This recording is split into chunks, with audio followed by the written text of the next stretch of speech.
Look, I can't help but think that now might be a good time.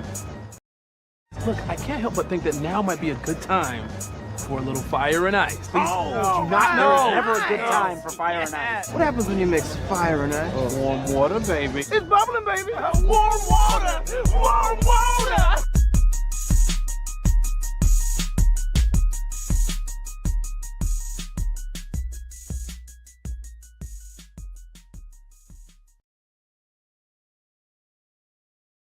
It is a Saturday afternoon. That means it's time for a little fire and ice. Mike Tipton, Brandon, the Iceman Cone, hanging out with me here at the newly remodeled Buffalo Wild Wings. Brandon, it's brighter in here. Beautiful. It looks nicer in here, at least to me. I feel like it looks a lot nicer in here. But they've got some awesome specials. Once again, the address is 665 Sunland Park Drive. Brandon, let everyone know what the specials are. They have this shtick that I really like. The Pick Six meal for two, starting at $19.99. You get 2 fountain drinks. That was nice and loud. 2 entrees, 2 sides. He does it every time. And also, Tuesdays, BOGO 50% on traditional wings. 6, 10, or 15. Thank you, Mr. Sir. Also, Thursday, BOGO on boneless wings. 6, 10, or 15. New drinks. They have a Shooter Jack Daniels Blackberry. Also, salted caramel espresso martinis. Now, I don't know if you've ever tried an espresso martini, but they are, without a doubt, phenomenal. I have never tried one, but I saw it on the menu. I said, you know what? Whenever we go back, whenever we come over here to do fire and ice one more time, I think I'm getting myself an espresso martini. If you get one, I'd get one because they are damn good. I've had one, once in a blue moon, but it's a delicious drink if you like martinis, which I do enjoy a good martini occasion. Also, happy hour late night, 3 to 6 p.m. Monday through Friday, 9 to 11, every day, $2 off all tall crafts and $6 apps on top of other drink specials. Great shticks going on here. I mean, I'm excited about it. I want to try the martini. I'm trying to think so I've had like an apple tea, but I don't think I've had like a traditional martini. So if you have you are a manly fella, and it's okay to have a martini. That's also as you say, manly drink. But I will say this much: for me, if you like the stronger traditional martini, I would suggest martini with vodka. If you don't mind olives, then get it dirty. They put a little olive juice in there. Or if you want a more botanical flavor, then you go with a gin martini. But honestly, martini's a damn good drink, and they won't get you feeling good after a while, let me tell you, because it's pure booze. Thank you to some designated driver for me. Yes, you are. Thank God, There you go. Our guy Tom Canonzo tuned into the show over on YouTube saying, what's up, fellas? What's up, Tommy? Hope that you're having yourself a great day. Brandon, the end of the NFL season has come and passed with the Super Bowl. Without a shadow of doubt, the most boring game of all time. Or not most boring, but it's up there. It's got to be one of the most boring games in Super Bowl history. Big game history, because we can't call it the Super Bowl right now. But real quick, because I don't want to dwell on it, I don't think there's anything we can say that hasn't already been said. Congrats to the Seattle Seahawks. Congrats to Sam Darnold. What was your takeaway from that god-awful game? It was pathetic. It really was. I mean, when the commercials are more entertaining in the game, then you're in for a long Super Bowl. It just, was not a good game. I mean, unfortunately, New England was way outmatched and outclassed, and some people are saying, oh, Drake May sucks. Well, no, you just played a historically good defense. I mean, that defense would have made any quarterback look bad, especially as good and as hot as they got at the right time. Very happy for Sam Darnold, because out of all the class of 2018 quarterbacks, you would have thought he would have been the one to never win a Super Bowl or the last one to win a Super Bowl. Again, you always want to say that, hey, look, this team's going to be good for a long time, but not only is Seattle an extremely well-coached team, they are for sale, which is intriguing. What a way to go out to win a championship when you're, selling the team. But in terms of, their defense, that defense is going to be really good for a long time. Sam Darnold has finally found a great home in his niche. And, Smith and Jigma is unbelievable. Finally, they fed Walker III. He is going to be their cash cow from now on. They finally used him the way they should have been using him all year. This team will be good for a long time. I'm going to go out on a limb and say that. They're awesome. Good for them. It's so hard for me to say that they're going to be good for a long time, because I look at that division. Yeah. Right. And it's the same apprehension that I have with the New England Patriots, where everyone's like, oh, New England's going to be there for a long time. New England caught lightning in a bottle, right? Like they were able to be the beneficiary of the Buffalo Bills just being an all-time choking type team. Unbelievable. They were the beneficiary of, no Patrick Mahomes in the playoffs, no Lamar Jackson, no Joe Burrow. Josh Allen didn't do what he was supposed to do. They got, Denver Broncos team without a Bo Nix. And I really feel like if Bo Nix was able to stay healthy, was able to make it to the Super Bowl with the Denver Broncos, we might be talking about a completely different game here. It would have been more entertaining, that's for sure. Yeah, I still would have liked Seattle, but definitely Denver would have been a much better matchup. It would have been a much closer and better Super Bowl because then you would have had two superior defenses. And, New England, you can't take away from anything they did and accomplish just because you can't pick who you play. And they were able to get to the Super Bowl. And I do think that Drake May is one of the best quarterbacks in the NFL. I'm going to go out on a limb and say that. He's really, really good. And they have a lot of good weapons. And I like Mike Vrabel as a head coach. Who knows if you'll ever get back? It's to be determined, but I think they're going to be good for a while as well, too. Yeah, and Chris Collingswood on NBC pointed out that one shortcoming Drake had was timing and accuracy. Okay, take that too. Yeah.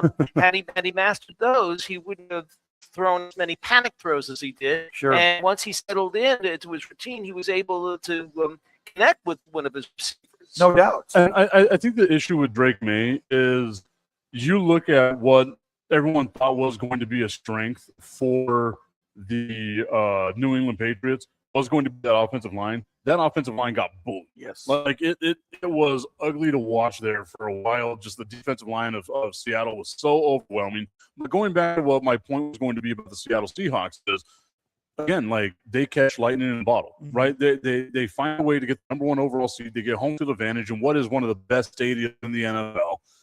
And again, the beneficiary of, the Rams, I still think the Rams are the best overall team in the NFL. They might not have won the Super Bowl. I still think the Rams are the best team in the NFL. Now you got to worry about that. That team going to run it back one more time. The San Francisco 49ers are a thorn in the side of everybody over here, but the simple fact that they made it to the playoffs, dominated the Philadelphia Eagles with a team that was hurt all season long.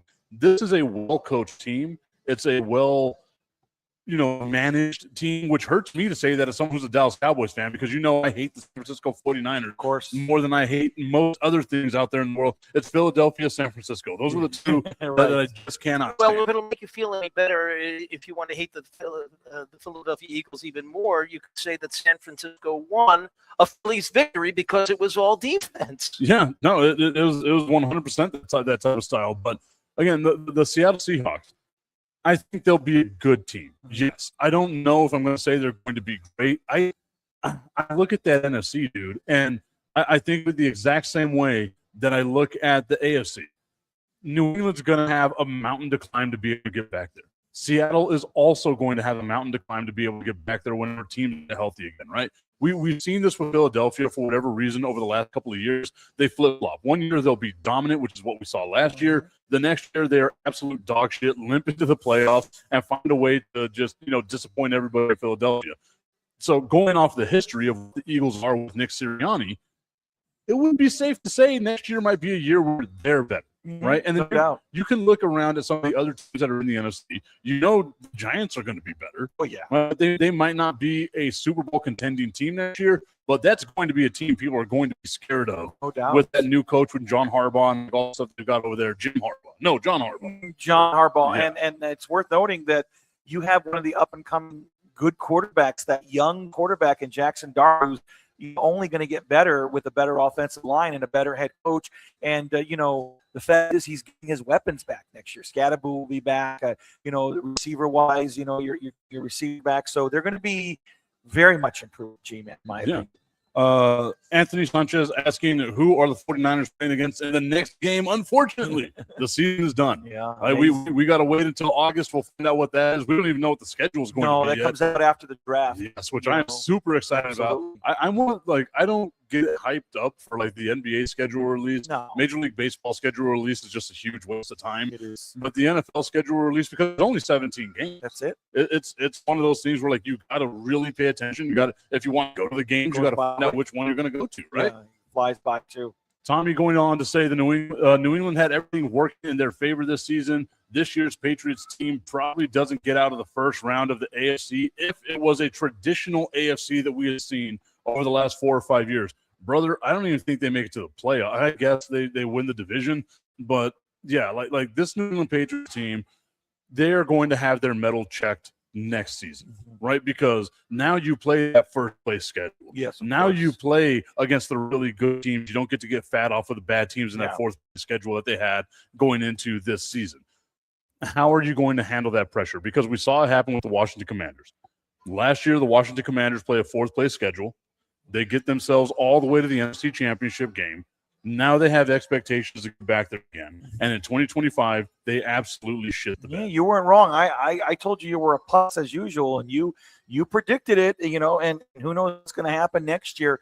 But yeah, I mean, look, we know the NFC East will be loaded. The AFC East is going to be loaded. I mean, Buffalo, again, a huge disappointment. They just continuously, they got a new stadium opening next year, but man, they keep goofing at the most unideal times. It's sad because I love Josh Allen, but what is his legacy going to be? I feel like the window may have already closed on Buffalo. Again, I don't think so. We talked about New England, right? Like this was a very easy road to a Super Bowl for the New England Patriots. It was the exact same thing for the Buffalo Bills, right? Like they should have beaten Denver because they are the team that's been there before. They have the experience. All the stuff was playing into their hands. They wind up going into Denver. And again, just laying an absolute egg, right? Like it's just not good enough. And then you look at what's going to happen. That Josh Allen contract is going to keep getting bigger and bigger and bigger. The issue with Buffalo Bills is, okay, we don't have a receiving core. You don't have the money to have a receiving core. Now you're going to have to wind up paying Cooks. You're going to have to wind up paying Dawson Knox if you want to try to keep him around. You got to try to keep that offensive line around to protect Josh Allen. What are you going to have left to give him the receivers that he needs in order to get by?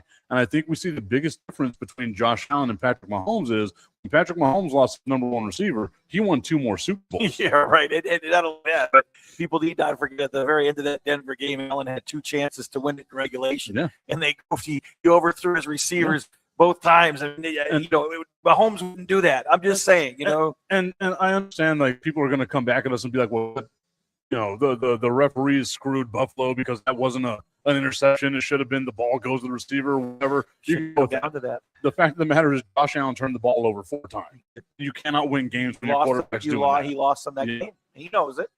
So, yeah, I mean, you have got to be better than that. You know what you got to do? You got to do what Sam Darnold did in the postseason and not commit a turnover and play flawless football. And that's how you win a Super Bowl. I mean, look, you got to give the guy credit where credit's due, honest to God, because, everybody keeps saying he's going to shit the bed, he's going to shit the bed.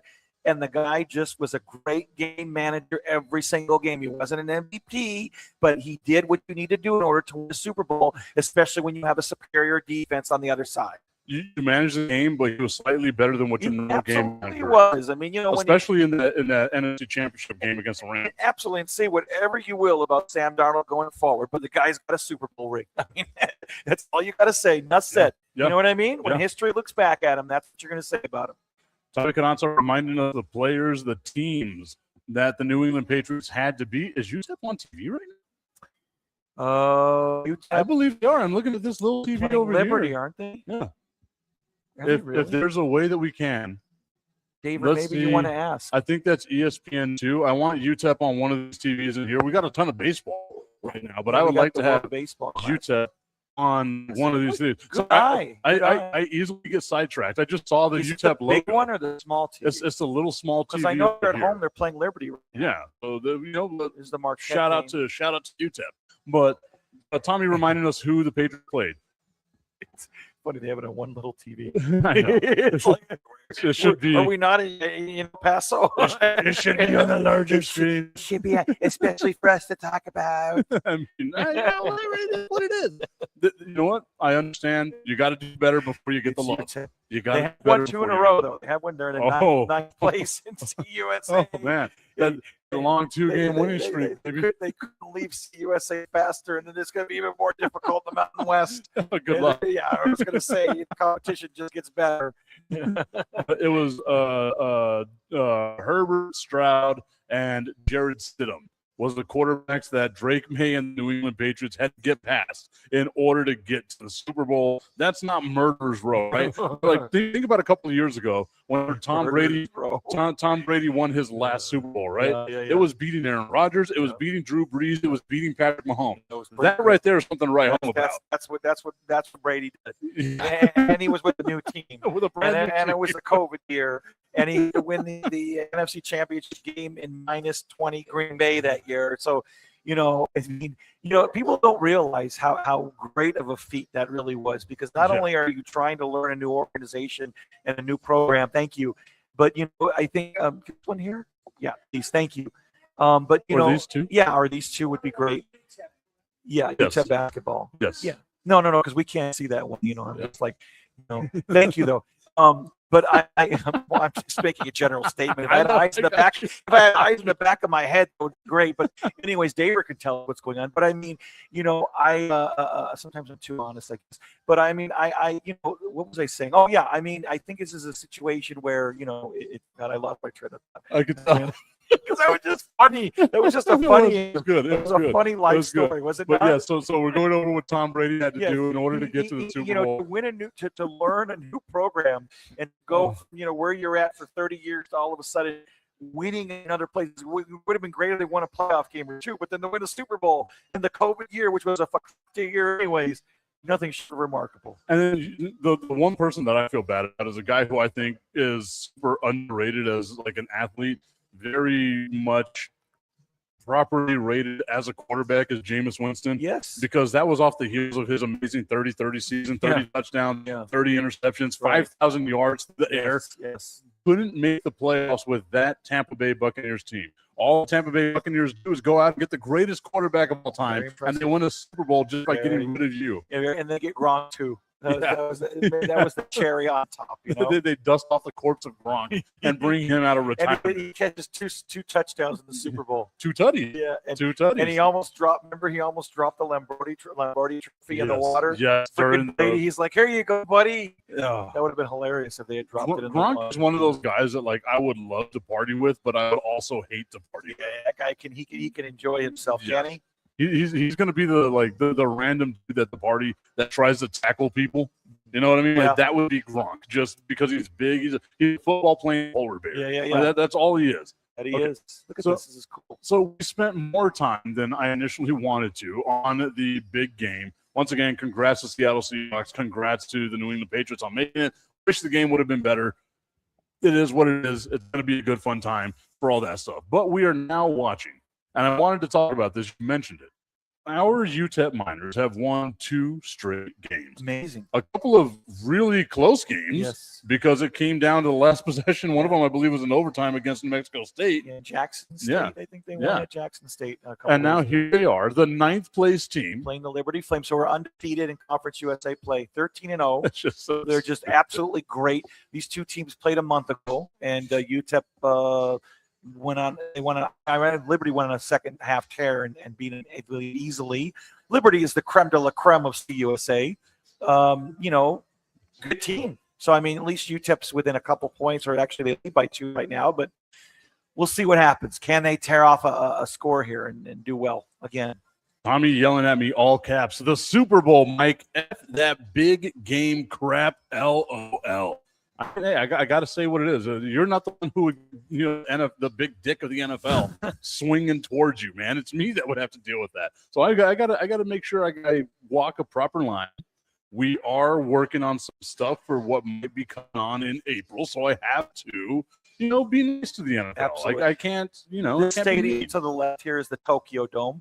Do you remember one of the greatest sporting events of all time? I'll give you a hint. The greatest upset in boxing history was held at the Tokyo Dome. Are we talking about something with George Foreman, I'm assuming? No. Muhammad Ali? No.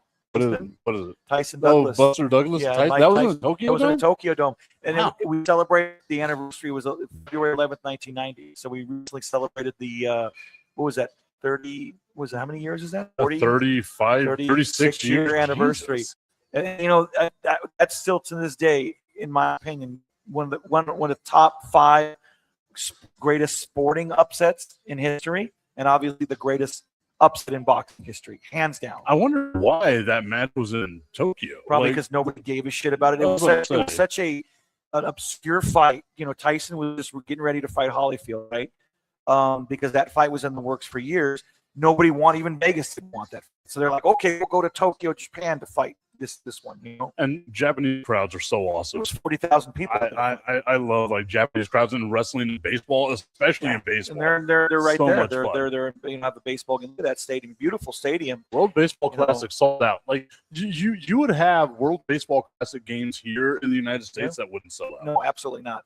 But I mean, it is worth mentioning. Going back, man, I love that fight. That was an amazing fight. But Tyson had recently fired Kevin Rooney, which is why he lost that fight as well. His corner was horrible. So, anyways, little history lesson for you guys there at the Tokyo Dome. I was about to be 6 years old. It was a week before I turned 6. So I was about 11, I think, 12 maybe, and I watched it with my grandfather in Chicago. Nice. And I'll never forget that fight. I watched the whole thing and I couldn't believe he lost. Tommy Carranza reminded me the 5-time big game champs doesn't work for me. It's 5-time Super Bowl champion Dallas Cowboys. I mean, I agree with that. Like in hindsight, we could say they won the Super Bowl.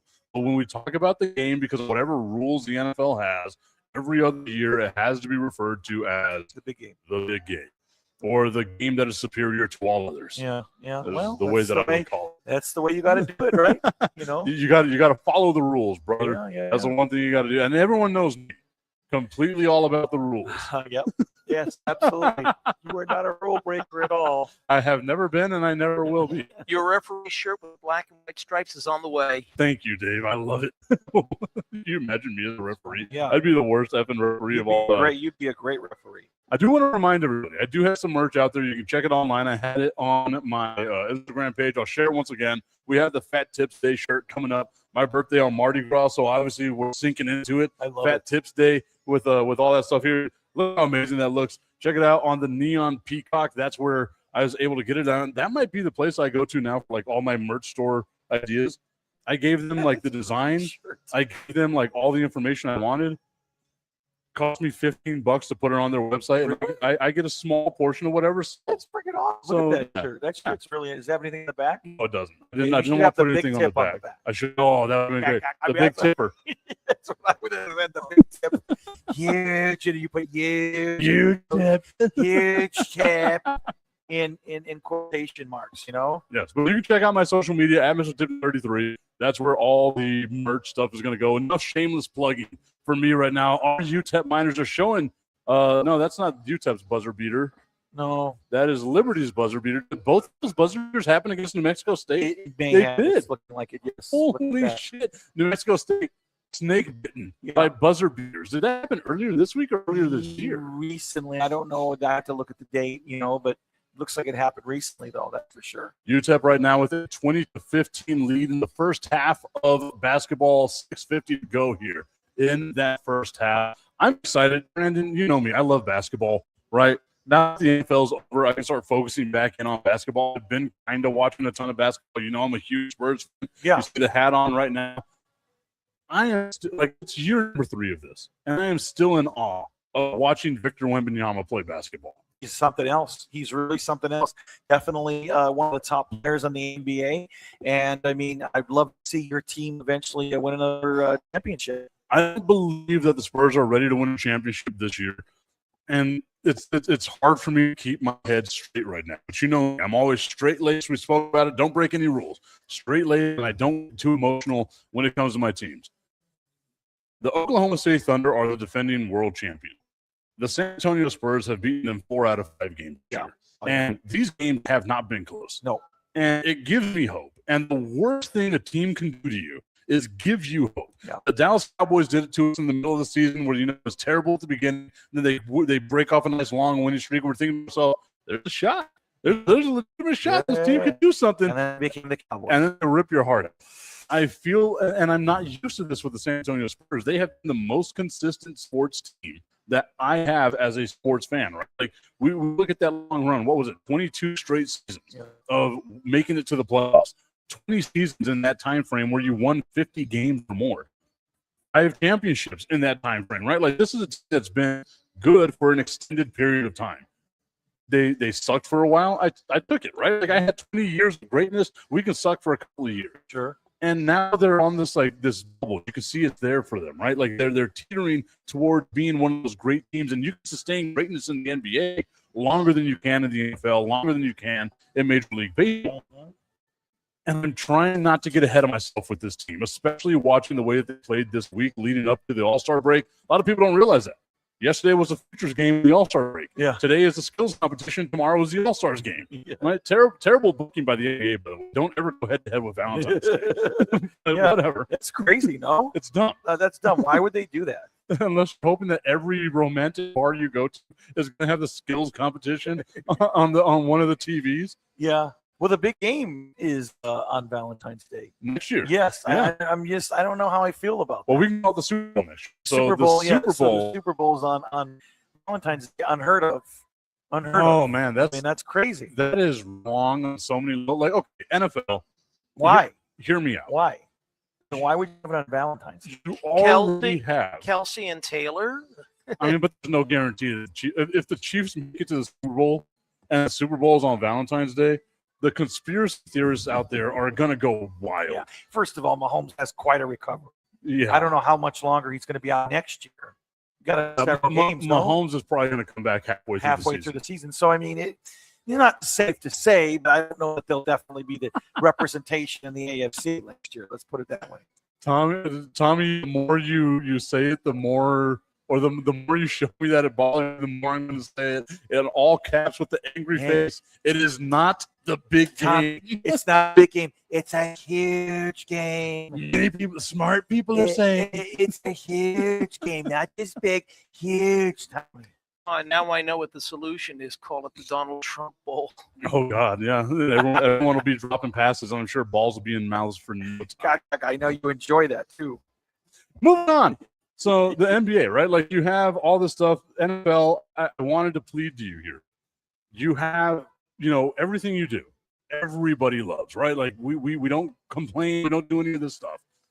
You own the beginning of the year. You own August all the way through February. Like that's all yours. You own Thanksgiving.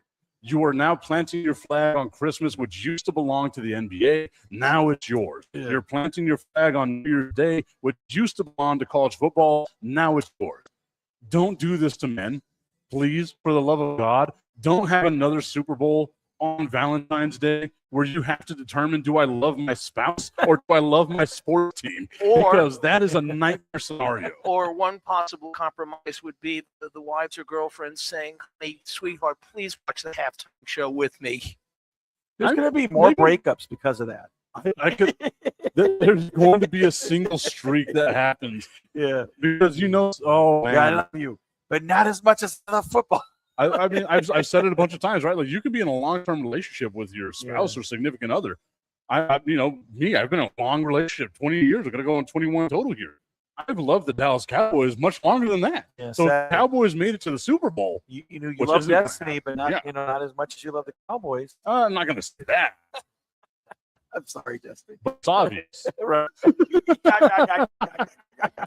It goes without saying. She leaves. He's gone like a far in the wind.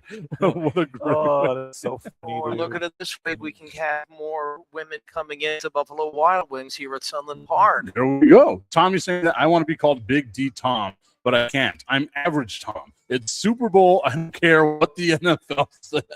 He's below average Tom, actually. That's only because it's cold. Yes. It's only because it's cold. It's getting warmer, though. Here it's getting warmer. So Dave mentioned we are live at Buffalo Wild Wings, 655 Sunland Park Drive. Brandon, let everyone know. Well, we have the late night specials. You have 3 to 6 p.m. happy hour Monday through Friday, 9 to 11. Every day, $2 off all tall crafts and margaritas, $3 shorty shots, $5 premium drink, $6 apps. And, of course, check this out. This is a shtick that you can't beat here. That have a $19.99 special. So basically pick 6. You get 2 fountain drinks, 2 entrees, and 2 sides. Also Tuesday BOGO, 50% off traditional wings, $6.10 or $15. Thursday's BOGO, boneless wings, $6.10 or $15. And you have this salted caramel espresso martini that looks really good. So we may try that. You were saying. I mean, I'm going to, right? Like, are you really? I am. So you don't like? That's awesome, dude. I'm not Just for like shits and giggles? I'm not a big fan of like caramel, whatever people call it, right? Like I'm not a big fan of it, but I'm not a big fan of martinis. But it looks good. It does. To me, it's definitely an after lunch or dinner drink. But you know, you can try it as a little appetizer maybe. It's got Kahlua, salty caramel whiskey, and nitro espresso. So Ooh. hopefully you won't go to sleep for 3 hours after you drink this. I think because- that's the thing that gets me is the espresso part. of it, yeah, right? it's going Like, to keep you up. I mean, if you're planning on taking a nap, don't drink it. But if you just like something sweet, then yeah, because I like martinis. I love a good martini. You've never had a martini for some reason. I don't know why.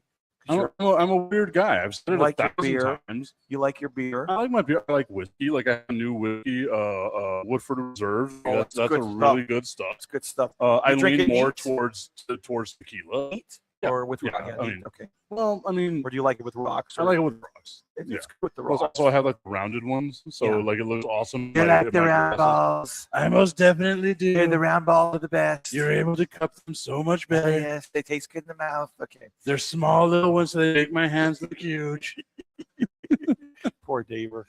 I could tell he's Dave's like struggling right now. He's like, "Why do I do this?" Dave's shit? like Danny Glover. I'm getting too old for this shit. One question for Destiny. Were you the designated driver coming into Buffalo Wild Wings? yes. Of course Oh, he good. was. So that if you have the super duper martini, you're still in good shape. Yes, that's exactly good. the way that it goes. Destiny has bumper sticker. If you don't like my drive, get off the sidewalk. Sorry. Nope. I couldn't resist that. Sorry. Tommy's saying that it's winter, Brandon. Leave me alone. Everything grows in spring. That's what I hear. That's what I hear, buddy. What's going to be that kind of party, you know? We'll be drinking espresso martinis. 3:25 to go here in the first half. Our UTEP Miners currently By 10? leading 25-15 over the Liberty Flames. Liberty much better than I thought they were They're as far really as their good. schedule goes. Yeah, they're a very good team. You know, it's one of those teams that could make a little noise in the tournament. Again, they're undefeated in CUSA play, and they've won a ridiculous amount of games consecutively. Could win a game or two in the tournament. Who knows? They're pretty good. But right now they're down by 10. I love how traveling does not get called in basketball anymore Never. because I just saw someone take 5 steps, Yeah. do a spin move, and then do a drop step. Yep. But what do I know about playing basketball at all? It's nice to see, though, because you can look right now. It's not a, obviously, huge UTEP crowd here in the Don Haskins Center, but there's more people there than what we normally see at a UTEP game. So it means they're starting to win some of that fan base back. That I thought that winning against Mexico State, it making it to the sports center, it making it out to like all those things. UTEP needs things like that in order to like get this fan base energized about it. Yeah, absolutely. I mean, if you can somehow knock these guys off, that's 3 in a row. And obviously, they don't want to be on the outside looking into the tournament because, you don't even make your conference championship. And that's, oh boy, that's tough because I think the top 8 teams make it, right? The Yeah. last 2 don't. So, yeah, if they don't make the conference championships or for the opportunity to at least play in the playoffs, it's a playoffs, let's call it that, then it's not going to look good for the program, unfortunately. Yeah, I mean, you make it to the dance, right? That's all you got to do. And sure, this isn't March Madness, Pre-dance dance. but make it to that dance. That's what it Have is. A little bit of time. That's what it is. Yeah, win a game maybe. Yeah. It's And the opportunity to go to the playoffs. it shows building blocks because how long has it been since UTEP's been in the NCAA? To what, 2010? 2010, 16 years. Wow, man. It's a long drought, man. That's way too long of a drought. I mean, it's just unbelievable how many dismal years programs had at this point. And I mean, it would be one thing if it was just one sport, right? Like Yeah. if you were bad at football, people get it because you have so much that you have to go against recruiting in Texas. You're like the 19th best team in Texas. But in basketball, where you have that level of history, you should be able to capitalize on it. Like, I get it. We're going on 70 years now, which just sounds sacrilegious, or I guess a little over 50 years sacrilegious now for that time frame. But it's just they got to find a way to do better. And I feel like getting into the Conference USA tournament, winning a game or two, it'll do something. like it was hard enough for recruiting with against other teams in the state of Texas, but no, let's call a spade a spade. They just don't have the money to pay these kids. I mean, you're not gonna get even halfway decent talent unless you can give them a little shekel nowadays. And they just if you look at all the other upper echelons. I don't know if I said that word, echelon. State of Texas. I mean, are you going to be able to pay these kids like Texas and A&M and even Baylor and UTSA, whatever, can pay them? No, not only no, but hell no. So it's all about the Benjamins now. You're not going to go to UTEP because you're not getting paid. So how was Keitha Adams able to recruit for when her team did well? I mean, that was back in the day before, they were getting paid. And ultimately she had built a huge winner here. She had 2 NCAA, tournament appearances, a tournament win, a finals appearance in the WNIT. I mean, she had built a legacy. And I'm going to say this right now. I know she left to go to Wichita State, but, she struggled since she's come back, and I feel because she had to build it from the ground up. Yeah, and she really, and I know she went home, but she should have never left. I don't think she should have ever left. That's my opinion. She stayed. 2 minutes and 10 seconds that we've been talking about UTEP basketball, they have blown their 10-point lead and now trail by 2. That's crazy. And we've been bullshitting just like literally it's like that. It's been a 12-point run in 2 minutes and 20 seconds. That's what you got to love about basketball. A 10-point lead is absolutely nothing. And now they're down by 3 because of a free throw. It can be erased literally in a minute and a half of BS, right? And we were just singing their praises. You're getting everything. That's what it was. You know what? That's what it was. My fault, UTEP. I apologize. You were so used to me just jumping on you. There's more than friends and family there. And now the heartbreak Dak Prescott faced when he was able to be the quarterback that he aspired to be, and then within the same amount of time, you had problems with his accuracy.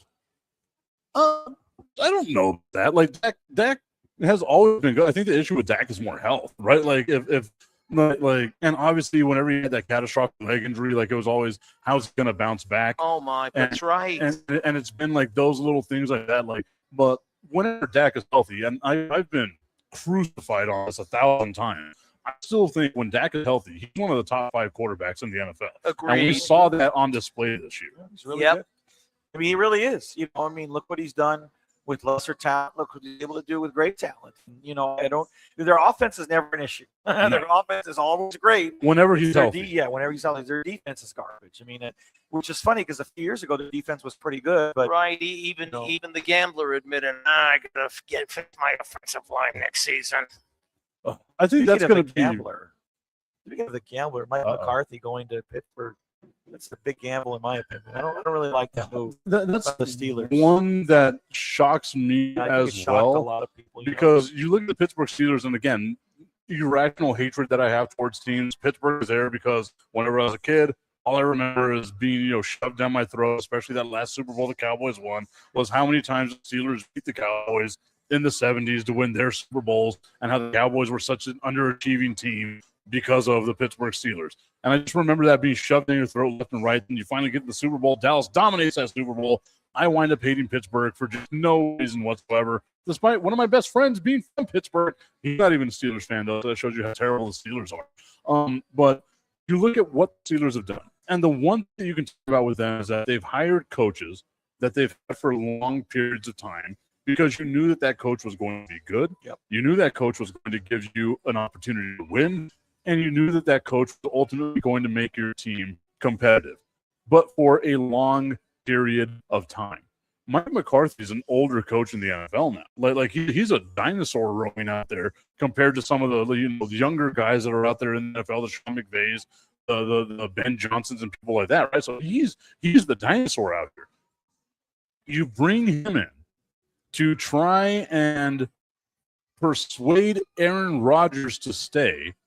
So you have an old coach now with a 42/43-year-old quarterback, and you're handcuffed salary cap-wise. I don't see potential of growth here for the Pittsburgh Steelers. And let's go with the hypothetical, right? Like, we know Mike McCarthy is a good regular season coach.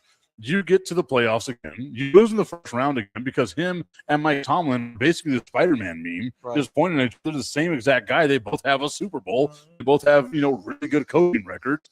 It's just it doesn't feel like it was a move forward. It feels like it wasn't a move backwards. It was just lateral. The same thing. Yeah, it's the same thing, and it was an odd move. And I think there were better candidates out there, and it just seems like they kind of just settled. ultimately. And I don't really know the philosophy behind making that kind of move. And, last time I checked, it's about going forward and not just dealing with mediocrity. And, if he had done anything in Dallas, it'd be like, okay, well, the guy's stock is up, but his stock was not up at all. So I wasn't crazy about him. Cowboys coach. I would have liked to have seen Pittsburgh go after someone like a Mike McDaniel. Sure. Because he's a run-first type coach. Like, I know he had Tua. I know that he had Tyreek Hill. He had, all those things. But that offense for the Miami Dolphins was great because they were able to establish a run. You remember that season when they hung 70 up on Denver, right? They had the best offense in the NFL. The reason why was because Raheem Mostert led the NFL in rushing touchdowns. He had 22 rushing touchdowns that season. So I would like to see Pittsburgh go to that because you're going to say we had a defensive guy for 20 years basically, and Mike Tomlin. Now we want to get an offensive guy. Go get a younger offensive guy, someone that you can say, okay, maybe his playbook is a little different. Because now I look at Mike McCarthy and I sit there and I wonder myself, how much of his success in Dallas was based off of him calling the plays versus who was the offensive coordinator for the Dallas Cowboys at the time, and Brian Schottenheimer. He's now the head coach of the Dallas Cowboys calling the plays. And the Dallas Cowboys had, once again, a top 2 defense top 2 offense in the NFL this year. So I don't know how much of the success was based off of Mike McCarthy, how much of it was based off of Brian Schottenheimer, how much of that is based off of Dak, right? Like, there's so much there. And whenever you look at what you got in Pittsburgh, you don't have what the Dallas Cowboys have. You don't have a good offensive line. You don't have good wide receivers. Sure, you got DK Metcalf, but that's about it. And DK Metcalf has a problem with drops, right? You got Kenneth Gainwell. That's okay, but that's not a great running back. You don't have a good offensive line. You have the oldest quarterback in the NFL right now who did not look good last year, was just the beneficiary of the NFC North being garbage. It's a weird thing for Pittsburgh to do, and it's so different from what Pittsburgh normally does that I think that's what the shock is. Yeah, no doubt. And not only that, but I adamantly believe that Dallas lost some of those playoff games because of the way McCarthy coached and some of his unnecessarily dumb gambling moves. Where it's some people don't believe this, but yes, you can lose a game because of your coach. We see it all the time. Well, I think that's one of the issues too, right? Is like whenever you look at Mike McCarthy. Yeah, you're right. Like, he lost a lot of games for the Dallas Cowboys because you would see just in his play calling how it would change from game to game, right? Like, oh, Mike McCarthy doesn't go for it on 4th down. Now Stephen A. Smith, all the people over at ESPN are like, oh, Mike McCarthy doesn't go for it on 4th down. So what does he do the next game? He goes for it on 4th down at the 20-yard line on his own side. Like, he screws it all up, right? Yeah. So, you can see that he's very susceptible to what the media says about him. There's gambling and there's dumb. With a franchise as historic as both the Dallas Cowboys and the Pittsburgh Steelers, you're always going to have a level of scrutiny. Look at what happened to Mike Tomlin, right? Like he never had a losing season, was constantly in the playoffs, and they were like, it's time to move on from this guy. Yeah. I don't understand the logic behind it. I guess I get it, right? Like, maybe it's just time for a new change or something like that. Is the fact that McCarthy's from Pittsburgh, is that the only reason why? The whole Aaron Rodgers thing, but again, Aaron Rodgers had him fired in Green Bay. You're getting an old Aaron Rodgers, and it's a very odd situation. Again, I'm not a fan of it. I don't like move, and I understand why you moved on. Because again, you were a very stagnant organization. It was the same thing every year. It was make the playoffs, lose in the first round. Eventually, change is inevitable. It was missionary, night after night. Missionary gets old after a while. Cornflakes gets old every day. Yeah, I like cornflakes. I do too. I like missionary too, but I mean, I just. God, I'm sorry. I just couldn't help it. I just you do that for me. How many times have you said that after missionary? Maybe a few times. Oh my God, I couldn't help it. Sometimes you just do that to me.